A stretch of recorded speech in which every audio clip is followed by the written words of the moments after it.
지난 2022년에 소천하신 이어령 선생, 이어령 교수님 다들 기억하시죠? 초대 문화부 장관이다 시대의 지성으로 불리며 한국 사회에 많은 영향을 끼쳤던 인물입니다. 특히 평생을 무신론자로 살았던 그가 인생 말년에 세례를 받고 그리스도인이 된 사건은 어땠습니까? 문학계뿐만이 아니라 온 세간의 화제가 되기도 했습니다. 어쨌든 그가 죽음을 앞두고 마지막까지 천창했던 화두가, 주제가 여러분 혹시 뭔지 아시나요? 바로 인간의 눈물이었습니다. 실제로 그의 유고집 눈물 한 방울 이어령의 마지막 노트에는 이런 문장들이 기록되어 있습니다. 인간을 이해한다는 것은 인간이 흘리는 눈물을 이해한다는 것이다. 작은 눈물방울이 품은 관용과 사랑에서 함께 사는 세상을 위한 희망의 씨앗을 봤다. 자신을 위한 눈물은 무력하고 부끄러운 것이지만 남을 위해 흘리는 눈물은 지상에서 아름답고 힘이 있다. 이처럼 이어령 선생은 죽음을 앞두고 끝까지 그 펜을 놓지 않았는데요. 이때 자신에게 남은 그 마지막 말들을 노트에 써내려가면서 그가 주목했던 표현이 눈물 한 방울이었습니다. 오늘 우리가 읽은 성경에도 눈물의 예언자로 불렸던 한 인물이 등장하는데 그게 누굽니까? 예언자 예레미야입니다. 예레미야의 이름의 뜻은 여호와께서 세우신다라는 그런 의미인데요. 하나님께서 그를 예언자로 부르실 때 다음과 같은 사명을 주시는데 우리 예레미야 1장 10절 말씀 함께 읽도록 하겠습니다. 시작. 똑똑히 보아라. 오늘 내가 문 민족과 나라들 위에 너를 세우고 내가 그것들을 뽑으며 허물며 멸망시키며 파괴하며 세우며 심게 하였다. 아멘. 예레미야가 활동했던 시기는 기원전 7세기 초부터 6세기 말인데 이때 나라의 상황이 안팎으로 어떠했습니까? 이미 북이스라엘은 멸망했고 남유다도 지독한 우상 숭배에 빠져 있었습니다. 곧 멸망하기에 직전이었고 또 예레미야의 유일한 특징이 무엇입니까? 많은 예언자들 가운데 실제로 유다의 멸망을 두 눈으로 목격했던 예언자가 바로 예레미야였습니다. 그래서 격동의 세월의 그 한복판에 살았던 그런 인물인 것입니다. 보란 듯이 하나님과의 그 언약을 깨뜨리고 멸망으로 치닫는 유다 백성들에게 예레미야는 하나님의 엄중한 심판을 전하면서 회개를 촉구했죠. 동시에 그는 뭐도 빼놓지 않았습니까? 심판과 함께 이런 절망적인 상황에서도 하나님께서 새 언약을 세우시며 새로운 시대를 준비할 것이라는 소망의 메시지, 희망의 메시지도 함께 전했다는 거 우리가 잊지 말아야 될 것 같습니다. 자, 그렇다면 이런 배경을 염두에 두고 이제 오늘 본문인 18절에서 19절 말씀 우리 함께 읽도록 하겠습니다. 시작. 나의 기쁨이 사라졌다. 나의 슬픔은 나을 길이 없고 이 가슴은 멍들었다. 저 소리 가련한 나의 백성, 나의 딸이 울부짖는 저 소리가 먼 이국 땅에서 들려온다. 백성이 울부짖는다. 이제 주님께서는 시온을 떠나셨단 말인가? 시온에는 왕도 없단 말인가? 그러나 주님께서 말씀하신다. 어쩌자고 조각한 신상과 헛된 우상을 남의 나라에서 들여다가 나를 노하게 하였는가? 아멘. 18절 말씀해 보면 현재 예레미야의 마음 상태가 어떻습니까? 기쁨이 사라지고 슬픔이 나을 길이 없고 가슴은 시퍼렇게 멍이 든 상태입니다. 여러분, 가슴이 점이다, 가슴을 점인다라는 표현 들어봤을 텐데 이게 구체적으로 무슨 의미인지 아세요? 우리가 정육점에 가면 그 고기를 얇게 슬라이스 이렇게 얇게 써는 그 장면을 볼 수 있잖아요. 그게 바로 점이다의 뜻이에요. 가슴을 조각조각 썰어내듯이 그런 아픔, 그런 심정이 지금 바로 예레미야가 느끼고 있는 딱 그 심정입니다. 말할 수 없는 슬픔 앞에 그리고 어느 것 하나 손쓸 수 없는 절망과 무기력감 앞에 지금 누가 홀로 던져져 있는 것입니까? 예레미야가 던져져 있는 것이죠. 이어서 19절은 유다 백성들이 하나님을 향해서 원망하는 말을 예레미야가 독백의 형식으로 인용을 하고 있습니다. 가련한 나의 백성, 나의 딸이 울부짖는 소리가 먼 이국 땅에서 들려온다라는 이 말은 장차 유다 백성들이 바벨론으로 끌려가서 겪게 될 고통을 미리 예언하고 있는 것입니다. 아직 유다가 멸망하기 전이잖아요.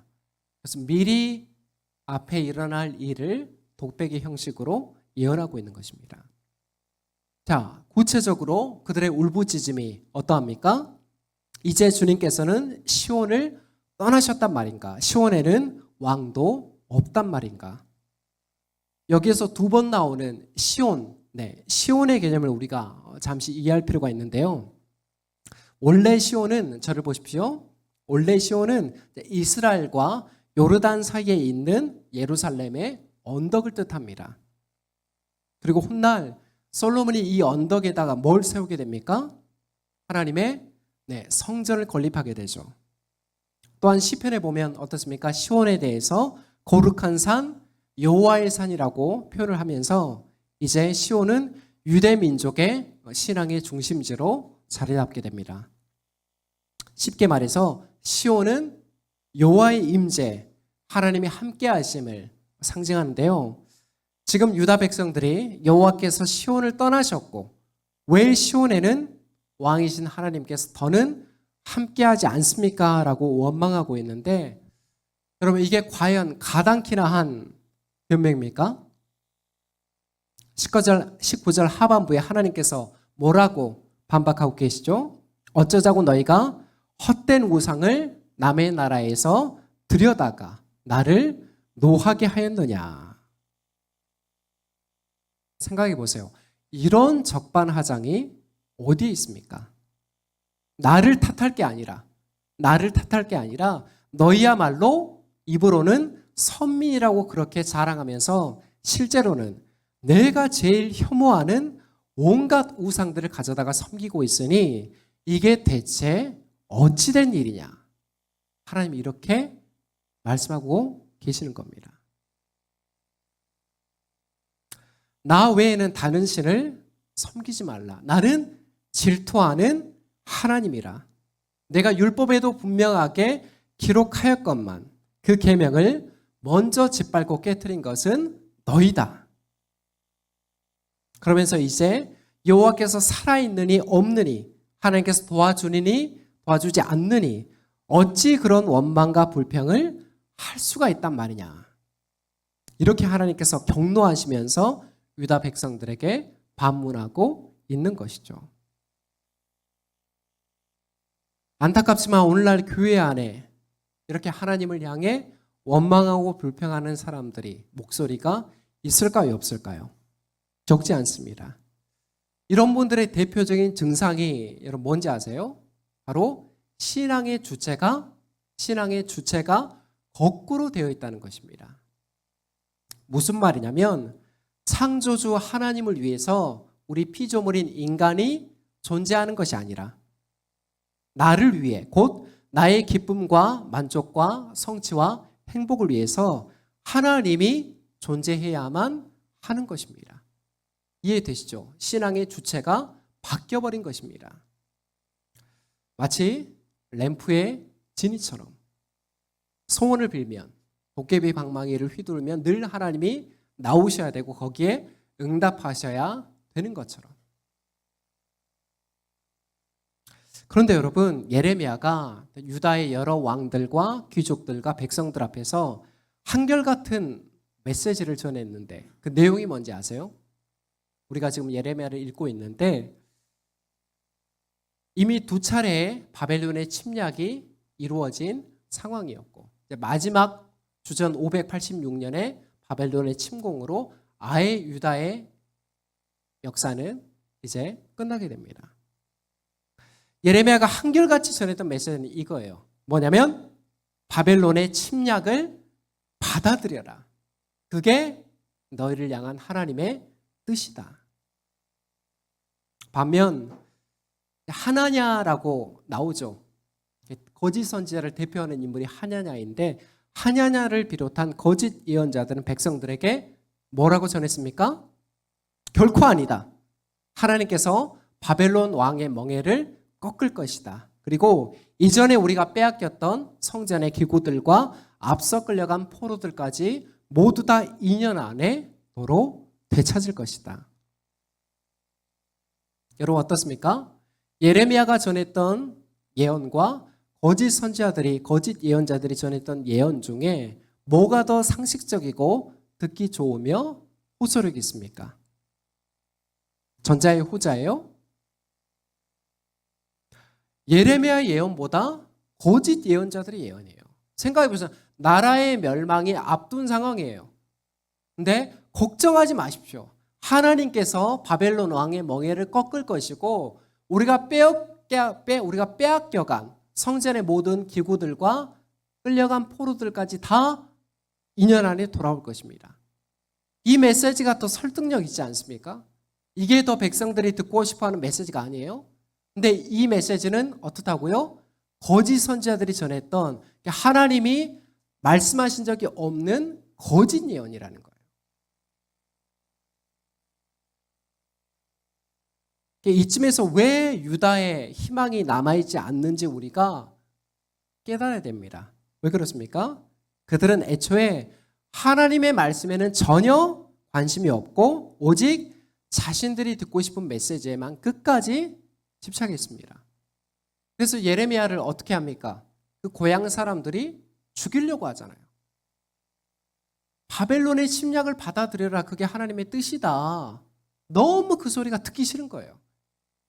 하나님의 성전이 우리에게 있는데 하나님의 율법을 우리가 받은 민족인데 어떻게 우리가 멸망할 수가 있느냐. 죽여버리라는 거예요. 하나님의 선지자를. 요즘 연예계 뉴스 조금씩 보시나요? 우리 젊은 분들은 보실 텐데 한 유명 연예 기획사 대표가 사실은 무당과 긴밀히 상의하면서 수천만 원의 굿을 하는 등 무속 경영을 해왔다는 보도가 이어지고 있습니다. 우리 채린이가 정말 좋아하는 그 걸그룹의 기획사 대표인데 어쨌든 그런데 여러분 구약에서 경고하는 우상 숭배를 이런 수준으로 이해하면 곤란해요. 왜냐하면 우상 숭배는요 우리에게 훨씬 더 근원적이고 숙명적인 문제이기 때문입니다. 단순히 무당을 찾아가고 굿을 하고 부적을 베개 안에 넣어놓고 이런 수준이 아니라는 거예요. 이에 대해서 예수님이 뭐라고 말씀하셨습니까? 한 종이 두 주인을 섬기지 못한다. 너희가 하나님과 돈을 함께 섬길 수 없다. 오해하지 마십시오. 성경이 돈과 자본주의 체제를 거부하는 게 아닙니다. 두 주인을 함께 섬길 수 없다는 뜻이 뭡니까? 우리 생명의 근원이 오직 누구에게 있다는 말씀이에요? 오직 하나님께 속해 있다는 말씀입니다.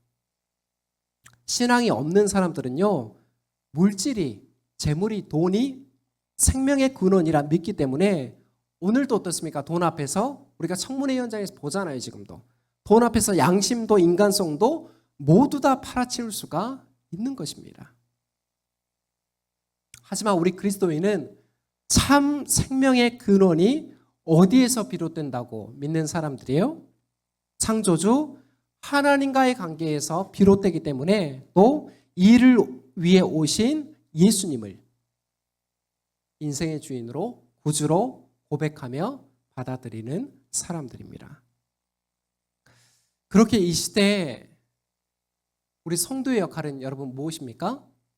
예레미야의 그 심정처럼 하나님을 거역하고 멸망 가운데로 가는 사람들을 긍휼히 여기면서 그들을 위해서 뜨거운 눈물을 흘릴 줄 아는 그런 그리스도인이 되어야 하는 것입니다. 다른 사람은 어떻든지 간에 나만 잘 살면 돼. 우리 가정만 평안하면 돼. 이게 오징어 게임의 논리잖아요. 다른 사람은 어떻게 되든 이 세상이 어떻게 되든 나만 잘 살면 된다. 그게 아니라 그리스도인은 어때야 된다고요? 다른 사람들을 위해서, 멸망 가운데로 치닫는 사람들을 위해서 눈물을 흘릴 줄 아는 사람들이 그런 양심이 되어야 한다는 것입니다. 이어지는 예레미야의 슬픔이 20절과 22절에 나오는데 함께 읽도록 하겠습니다. 시작. 백성이 또 울부짖는다. 여름철이 다 지났는데도 곡식을 거둘 때가 지났는데도 우리는 아직 구출되지 못하였습니다. 나의 백성 나의 딸이 채찍을 맞아 상하였기 때문에 내 마음도 상처를 입는구나. 슬픔과 공포가 나를 사로잡는구나. 길르앗에는 유향이 떨어졌느냐? 그곳에는 의사가 하나도 없느냐? 어찌하여 나의 백성 나의 딸의 병이 낫지 않는 것일까? 아멘.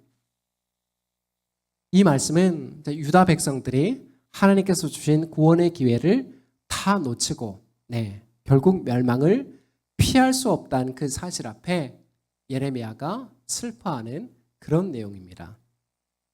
여름철이 다 지나고 추수 때도 다 지났는데 아직 구출되지 못했다는 말은 이제 맨몸으로, 발가벗은 몸으로 혹독한 겨울을 지날 수밖에 없다는 뜻이에요. 실제 역사 자료를 보면 바벨론 포로 생활은 참담하기가 그지없었습니다. 먼저 유다가 586년에 멸망하자 그 남아있는 백성들은 짐승 같은 신세로 일순간에 전락하는데, 보세요. 이 코에는 갈고리가 꿰이고 손과 목에는 밧줄과 쇠사슬이 묶여서 예루살렘에서 바벨론까지의 거리가 직선으로 보면 한 1000km 정도가 됩니다. 그 1000km 정도의 거리를, 그 혹독한 행군길을 그 상태로 뚜벅뚜벅 걸어가야만 했습니다. 그래서 이때 많은 사람들이 그 이동길에서 쓰러져서 죽었고, 바벨론에 도착해서는 어땠을까요? 그들에게는 이제 강이나 운하를 파는 아주 고된 노역과 혹독한 감시와 체벌을 당해야 했습니다.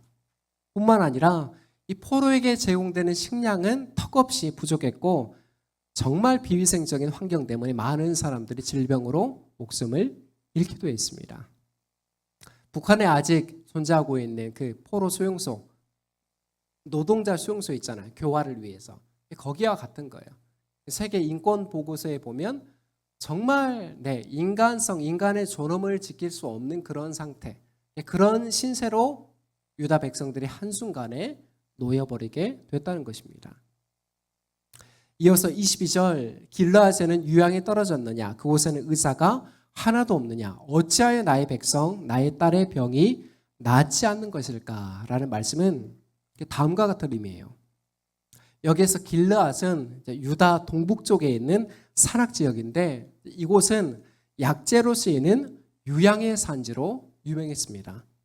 그러므로 약도 있고 의사도 있는데 왜 내 백성은 치료를 받지 못했을까라는 말은, 내 백성들은 하나님이 주신 은혜를 바로 지척에 두고도 끝내 회복되지 못하고 왜 멸망에 빠져야만 했을까라는 이런 탄식의 비유인 것입니다. 그래서 예레미야는 하나님의 구원에서 멀어지면서 더 이상 치료의 가망조차 남아있지 않는 조국 유다를 보면서 차오르는 눈물을 참을 수가 없는데, 우리 9장 1절 말씀 함께 읽도록 하겠습니다. 시작. 살해된 나의 백성 나의 딸을 생각하면서 내가 낮이나 밤이나 울 수 있도록 누가 나의 머리를 물로 채워주고 나의 두 눈을 눈물샘이 되게 하여 주면 좋으련만. 아멘. 누가 나의 머리를 물로 채워주고 나의 두 눈을 눈물샘이 되게 하여 주면 좋으련만. 어떻습니까? 이 가눌 수 없는 그 예레미야의 슬픔을 문학적으로 잘 표현한 그런 구절입니다. 생각해 보면 유다가 맞이할 운명은 그들 스스로가 자초한 셈인 것이죠. 그래서 많은 사람들이 그런 광경 앞에 뭐라고 말하기가 쉽습니까? 네, 그럴 줄 알았다. 그렇게 미리 좀 잘했어야지. 이렇게 혀를 차면서 비판의 돌을 던져댑니다. 그러나 예레미야는 누구보다 그렇게 할 수 있었지만 결코 그렇게 하지를 못했던 것이죠. 왜 그래요? 예레미야에게는 그 동족의 아픔이 곧 자신의 아픔이었고 그 유다를 향한 그의 눈물은 하나님이 주신 마음이었기 때문입니다.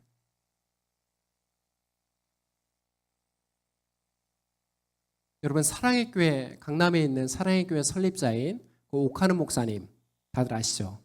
네, 저도 가끔씩 옥 목사님의 설교를 찾아서 듣는데요. 목사님이 남기신 여러 명언 중에 어제 설교를 준비하면서 이런 문장이 떠올랐습니다. 성도는 목사의 눈물을 먹고 목사의 피를 마시며 자란다. 여기서 눈물은 목사의 애정 어린 기도를, 그리고 피는 헌신을 의미하는 것이죠. 안타깝게도 오늘날 이제 각 교회들마다 목사님의 은퇴하면 이제 후임 목사님을 청빙하는데 그 담임 목사님을 청빙하는 문화를 보면 어째 이런 정신에서 점점 멀어지는 것을 보는 것 같습니다. 주로 목사님에게 요구되는 자질을 보면 어떻습니까? 학위는 어느 학교에서 했는지, 박사학위는 있는지 없는지, 사역 훈련은 어느 유명한 교회에서 받았는지, 그리고 우리 교회를 성장시킬 거창한 목회 비전은 가지고 있는지. 심지어 이제 어떤 분들은 이제 후보 교회 성도들에게 좋은 인상을 심어주기 위해서 성형수술까지 받는다는 그런 얘기를 들었습니다.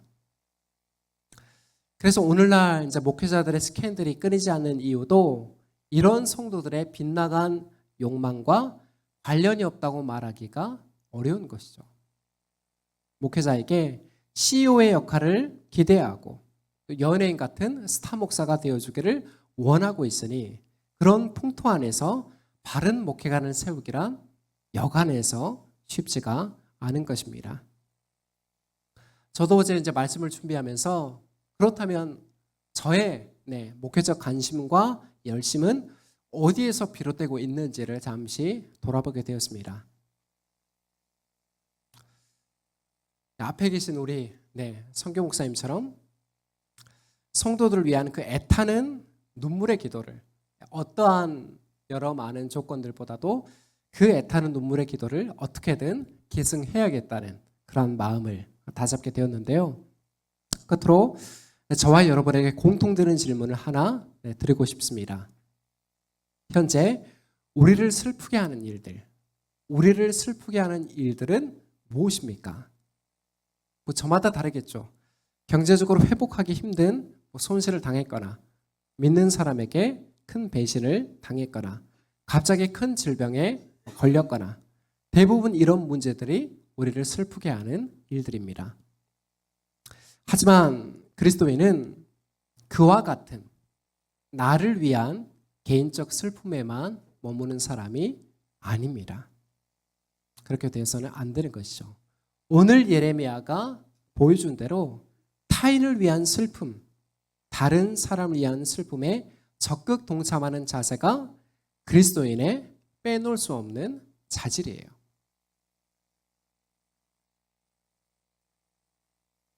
그래서 교회는 여러분 기관도 아니고 조직도 아닙니다. 교회는 뭡니까?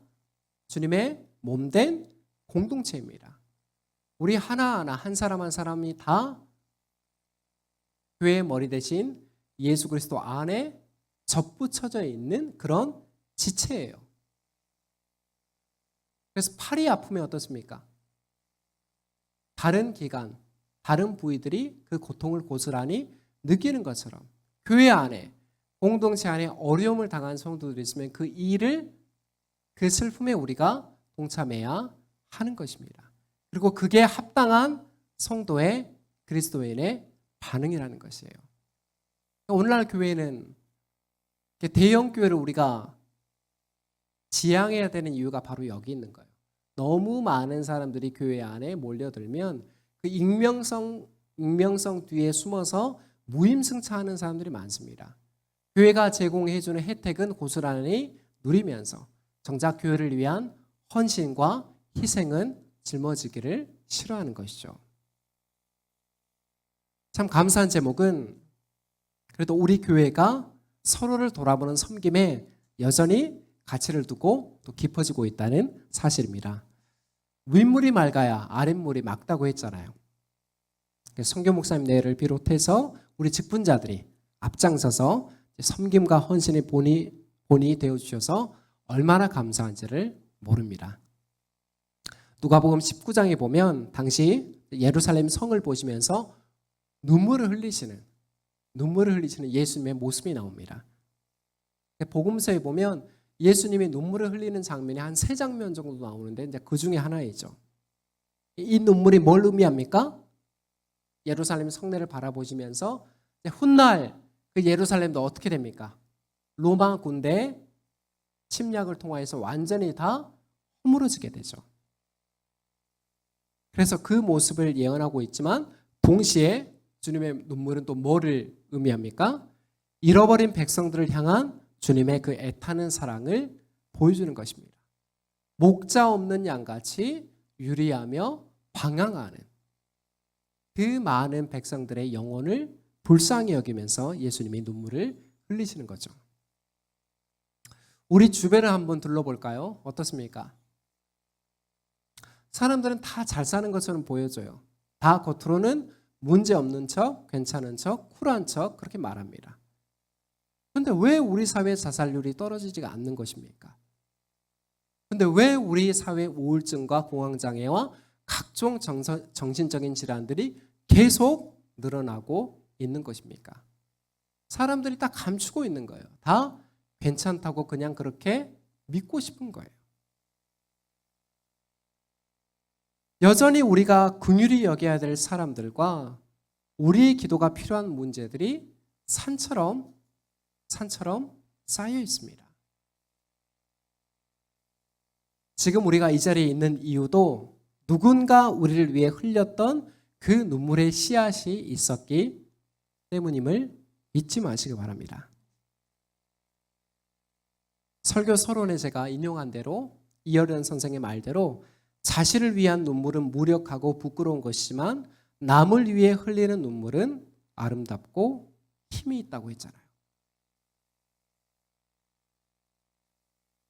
그래서 우리를 위한 기도, 우리 가정을 위한 기도, 우리 공동체를 위한 기도도 해야 되죠. 하지만 동시에 어떠한 기도도 빼놓지 않아야 됩니까? 어려움 가운데 있는, 고통 가운데 있는 이 사회와 또 소외된 사람들, 또 우리 주변에 관계된 사람들 있잖아요. 아직 하나님을 알지 못하고 멸망 가운데로 가고 있는 분들. 그 정서를 놓치면 안 된다는 것입니다. 예레미야의 눈물은 바로 그 눈물이었어요. 뻔히 멸망 가운데로 가고 있는 백성들을 향해서 목소리 높여서 외치지만 하나도 바뀌지 않는 그 현실 앞에서 느끼는 좌절과 무력감. 우리도 그게 느껴질 때가 얼마나 많습니까? 가장 가까이 있는 가족들, 복음을 전하려고 하지만 수년째, 10수년째 이 얘기는 간접적으로나마 하고 있지만 조금의 틈도 들어가지 않는 그 모습을 보면 정말 절망할 때가 많이 있습니다. 하지만 그럼에도 어떻게 해야 됩니까?